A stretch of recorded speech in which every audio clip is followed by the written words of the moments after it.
কামে থেকে আয়া বললা কে? যে বিল্ডিং এ কাম করবার হয়েছিলাম ওই বিল্ডিং এ আগুন ধরছে। আগুন ধরে ব্যাগ লেবাররা পুইরা মরে গেছে, ঠিকাদার ও মরছে। তুমি বাঁচলা কে বাকুরে? আমি বিড়ি খাইবার নিগে অল্প বাইরে গেছিলাম, আর আয়া দিয়ে আগুন ধরে ব্যাগ কে পুইরা মরে গেছে গা।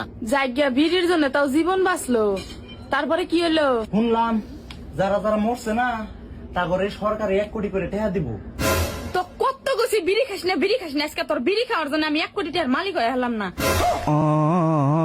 টেবিলের উপরে চা পড়ে গেছে, এটাকে মাতৃভাষায় অনুবাদ করো। মাতৃভাষা মানে মায়ের ভাষা। আরে শয়তানের বাচ্চা, করে দিলি না সর্বনাশ। আজকে তোর বাপ আসুক, তোর বাপের হাত দেলা পরিষ্কার করাবো। হ্যালো, তুমি কি খুব বিজি? আমার কিছু কথা ছিল তোমার সাথে। অফিসের কাজ করব না তোমার কথা শুনবো? রাখো ফোন, বাসায় এসে শুনবো। আর জরুরি একটু কাজ ছিল, আপনি কি ফ্রি আছেন? আরে জয়া ভাবি, আপনার জন্য তো আমি সবসময় ফ্রি, বলেন কি করতে হবে? টুম্পা ভাবি ফোন দিছে, তার সাথে একটু কথা বলেন। হ্যালো, শোনো, বাসায় আসার সময় গা ব্যথার ওষুধ অবশ্যই নিয়ে আসবা। এই এত সকাল সকাল কোথায় যাচ্ছ তুমি? আমার বন্ধু শাওন আছে না, ওর হাত ভেঙে গেছে, ওরে দেখতে যাচ্ছি। ফোন লাগাও, লাউড স্পিকারে দাও। শাওন ভাই, আপনার এরকম অবস্থা হলো কি করে? আরে ভাবি, আপনিও জেনে গেছেন আমি রান্না করতেছি। শুনলাম আপনার নাকি হাত ভেঙে গেছে। কাল রাতে বাথরুমে পড়ে গিয়ে হাত ভেঙে গেছে। আপনার ভাই আছে কোথায় এখন? আমার সামনেই আছে, দেবো, কথা বলবেন? না থাক, ওর সাথে আমি কথা বলতেছি। Bye bye.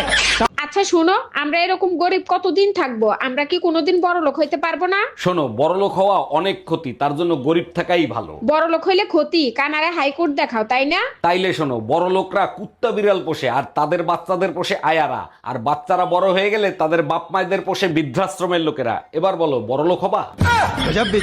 আমি কালকার স্বপ্নের মধ্যে ভাবিচ্ছি যত কাম বেটা চলে, বেটি চলে কোনো কাম নাই, সারাদিন বাড়িতে বসে থেকে ঘুমাই আর ঘুমাই। সেদিন আল্লাহ কাছে আমি করছি, ইয়া আল্লাহ, তুমি আমাকে বেটি চল বানিয়ে দাও, আর আমার বউ তুমি বেটা চল বানিয়ে দাও। আমি আমার বউয়ের কাম কর্ম আর বউ স্বামীর কাম করবি। আল্লাহ করছে ঠিক আছে লে, করে দিন। তারপর পরের দিন সকালে আমি শুরু করে দিন থালা বাসন মাজা, কাপড় ধোয়া, ঘর মোছা, ষোলোকে স্কুলে নিয়ে যাওয়া। পরের দিকে মেলা কাম, আমি হাঁপসে কেন? কয়দিন পর আল্লাহ কোন আল্লাহ, আমি আগেই ভালো আসনো, আমাকে তুমি বেটা চল বানাও। আল্লাহ করছে তার হবি না, তার কারণ তুই গত রাতে প্রেগনেন্ট হয়ে গেছো, 9 মাস পর তোর সাথে দেখা হবে। দোস্ত, কালকে রাত্রে স্বপ্নে দেখি আজরাইল আমার জান কবজ করবে যাচ্ছে। এখন করছে ওঠেন, আপনি সিরিয়াল চলে যাচ্ছে, প্রথমেই আপনি জান আমি কবজ করে নিয়ে যাবো।